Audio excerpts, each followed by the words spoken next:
ಜನಿಸಿರುವಂತಹ ಮೌರ್ಯ ಸಾಮ್ರಾಜ್ಯದ ಕುರಿತು ಅಧ್ಯಯನ ಮಾಡೋಣ. ಆತ್ಮೀಯ ವಿದ್ಯಾರ್ಥಿಗಳೇ, ನಮ್ಮ ಭಾರತ ದೇಶದ ಮೊದಲ ಸಾಮ್ರಾಜ್ಯ ಮೌರ್ಯ ಸಾಮ್ರಾಜ್ಯ ಅಂತ ಕರಿತೀವಿ. ಈ ಮೌರ್ಯ ಸಾಮ್ರಾಜ್ಯ ಕ್ರಿಸ್ತ ಪೂರ್ವ 324ರಿಂದ 298ರವರೆಗೆ ಈ ಮೌರ್ಯ ಸಾಮ್ರಾಜ್ಯವನ್ನು ನಾವು ನೋಡ್ತೀವಿ.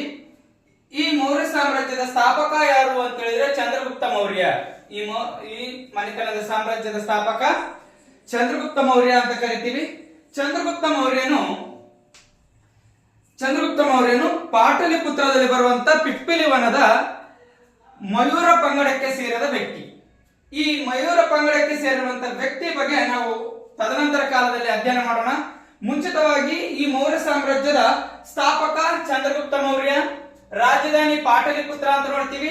ಅದೇ ರೀತಿಯಾಗಿ ಚಂದ್ರಗುಪ್ತನ ಗುರು ಮತ್ತು ಆತನ ಪ್ರಧಾನಮಂತ್ರಿ ಅಂತ ಕೌಟಿಲ್ಯ ಅಂತ ನೋಡ್ತೀವಿ. ಚಂದ್ರಗುಪ್ತನ ಗುರು ಕೌಟಿಲ್ಯ ಹಾಗೂ ಪ್ರಧಾನಮಂತ್ರಿ ಕೂಡ ಕೌಟಿಲ್ಯ ಆಗಿರ್ತಾನೆ. ಚಂದ್ರಗುಪ್ತ ಮೌರ್ಯನು ಮೊಟ್ಟ ಮೊದಲನೇದಾಗಿ ಹಿಂದೂ ಧರ್ಮ ಅಥವಾ ವೈದಿಕ ಧರ್ಮದ ವ್ಯಕ್ತಿಯಾಗಿದ್ದ. ಮೊದಲನೇದಾಗಿ ವೈದಿಕ ಧರ್ಮ ಅಥವಾ ಹಿಂದೂ ಧರ್ಮದ ವ್ಯಕ್ತಿಯಾಗಿದ್ದ. ತದನಂತರ ಕಾಲದಲ್ಲಿ ತನ್ನ ಬದಲಾವಣೆ ಆಗ್ತಾನೆ, ಅದು ಜೈನ ಧರ್ಮಕ್ಕೆ ಬದಲಾವಣೆ ಆಗ್ತಾನೆ. ಅದು ಮುಂದಿನ ಪಾಠದಲ್ಲಿ ನಾನು ವಿವರಣೆ ಮಾಡ್ತೀನಿ ಅದನ್ನ. ಆತ್ಮೀಯ ವಿದ್ಯಾರ್ಥಿಗಳೇ, ಈ ಮೌರ್ಯ ಸಾಮ್ರಾಜ್ಯದ ಲಾಂಛನ ಧರ್ಮಚಕ್ರ ಅಂತ ಕರಿತೀವಿ. ಮೌರ್ಯ ಸಾಮ್ರಾಜ್ಯದ ಲಾಂಛನ ಧರ್ಮಚಕ್ರ. ಈ ಧರ್ಮಚಕ್ರ ಅಂತ ಕರಿತೀವಿ. ಇನ್ನ ಮೌರ್ಯ ಸಾಮ್ರಾಜ್ಯದ ಮೂಲ ಅಂತ ಕರಿತೀವಿ. ಮೌರ್ಯ ಸಾಮ್ರಾಜ್ಯದ ಮೂಲ ಯಾವುದು ಅಂತ. ಮೌರ್ಯ ಸಾಮ್ರಾಜ್ಯದ ಮೂಲದ ಕುರಿತು ನಮಗೆ ಹಲವಾರು ವಿದ್ವಾಂಸರು, ಹಲವಾರು ಇತಿಹಾಸಕಾರರು ಹಲವಾರು ರೀತಿಯ ಅಭಿಪ್ರಾಯಗಳನ್ನು ವ್ಯಕ್ತಪಡಿಸ್ತಾರೆ. ನಮ್ಮ ಗೌರ್ಮೆಂಟ್ ಸರ್ಕಾರಿ ಪದವಿ ಪೂರ್ವ ಕಾಲೇಜಿನ ಪಠ್ಯ ಪುಸ್ತಕದ ಅನುಸಾರವಾಗಿ ನಾನು ಈ ವಿವರಣೆಯನ್ನು ಕೊಡ್ತಾ ಇದ್ದೀನಿ. ವಿಶಾಖದತ್ತನ ಮುದ್ರ ರಾಕ್ಷಸ ಎಂಬ ಕೃತಿ ಬರುತ್ತೆ. ವಿಶಾಖದತ್ತನ ಕೃತಿ ಯಾವುದು? ಮುದ್ರ ರಾಕ್ಷಸ.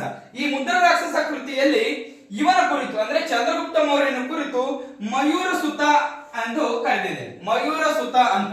ಮಯೂರ ಅಂದರೆ ನವಿಲು ಎಂದರ್ಥ. ಮಯೂರ ಅಂದರೆ ನವಿಲು ಎಂದರ್ಥ. ನವಿಲು ಸಾಕುವವನ ಮಗ ಎಂದರ್ಥ. ಮಯೂರ ಸುತ ಎಂದರೆ ನವಿಲು ಸಾಕುವವನ ಮಗ ಎಂದರ್ಥ. ಅದೇ ರೀತಿಯಾಗಿ ನಮ್ಮ ಜೈನ ಸಾಹಿತ್ಯದ ಪ್ರಕಾರ ನವಿಲು ಸಾಕುವವನು ಅಂತ ನೇರವಾಗಿ ಹೇಳಿದ್ದಾರೆ. ನವಿಲು ಸಾಕುವವನು ಅಥವಾ ಮಯೂರ ಪಂಗಡಕ್ಕೆ ಸೇರಿದ ವ್ಯಕ್ತಿ, ಮಯೂರ ಪಂಗಡಕ್ಕೆ ಸೇರಿದ ವ್ಯಕ್ತಿ ಅಂತ ನೋಡ್ತೀವಿ. ಅದೇ ರೀತಿಯಾಗಿ ನಮ್ಮ ಹಿಂದೂ ಧರ್ಮದ ಪ್ರಕಾರ, ಹಿಂದೂ ಪುರಾಣದ ಪ್ರಕಾರ ಚಂದ್ರಗುಪ್ತ ಮೌರ್ಯನನ್ನ ಈನ ಕುಲಕ್ಕೆ ಸೇರಿದ ವ್ಯಕ್ತಿ ಎಂದು ಕರೆಯಲಾಗಿದೆ. ಈನ ಕುಲ ಅಥವಾ ಇವನು ಕುಲಹೀನನಾಗಿ ಹುಟ್ಟಿದವನು ಅಂತ ಈ ಹಿಂದೂ ಧರ್ಮದ ಪ್ರಕಾರ ನಾವು ನೋಡ್ತೀವಿ. ತದನಂತರ ಕಾಲದಲ್ಲಿ ಮೌರ್ಯ ಎಂಬ ಪದ ಹೇಗೆ ಬಂತು ಅಂತ ನೋಡ್ತೀವಿ. ಮೌರ್ಯ ಸಾಮ್ರಾಜ್ಯ ಅಂತ ಕರಿತೀವಿ. ಮೌರ್ಯ ಸಾಮ್ರಾಜ್ಯ ಅಂದರೆ ಮೌರ್ಯ ಎಂಬ ಪದ ಹೇಗೆ ಬಂತು ಅಂತ. ಮೌರ್ಯ ಎಂಬ ಪದ ಹೇಗೆ ಬಂತು ಅಂದ್ರೆ ಮೌರ್ಯ ಎಂಬ ಪದವು ಮಗಧ ಸಾಮ್ರಾಜ್ಯದ ಸ್ಥಾಪಕನಾಗಿರುವಂತ ಮೌರ್ಯ ಸಾಮ್ರಾಜ್ಯ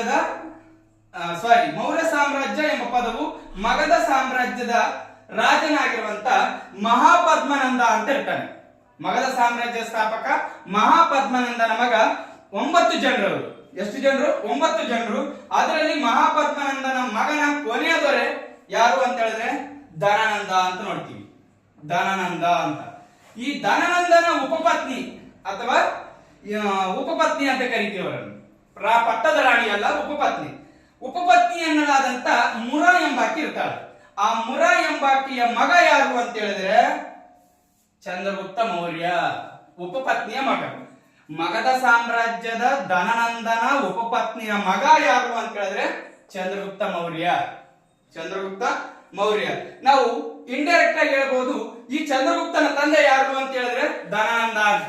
ಉಪಪತ್ನಿ ಅಂದಾಗ ತಂದೆ ಅಂದಾಗ ಉಪಪತ್ನಿ ಮುರಾದೇವಿ ಅಂತ ನೋಡ್ತೀವಿ. ಮುರಾದೇವಿ ಅಂತ. ಇವನ ತಂದೆ ಧನಾನಂದ ಅಂತ ನೋಡ್ತೀವಿ. ಇದು ಯಾವ ರೀತಿಯಾಗಪ್ಪ ಅಂದ್ರೆ ಇದು ಮೌರ್ಯ ಸಾಮ್ರಾಜ್ಯದ ಒಂದು ಹಿನ್ನೆಲೆ. ಇನ್ನ ಇದೇ ಚಂದ್ರಗುಪ್ತ ಮೌರ್ಯನ ಕುರಿತು ಬೌದ್ಧ ಸಾಹಿತ್ಯದಲ್ಲಿ ಬರುವಂತ ಶ್ರೀಲಂಕಾದ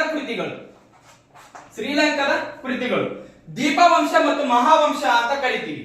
ದೀಪವಂಶ ಮತ್ತು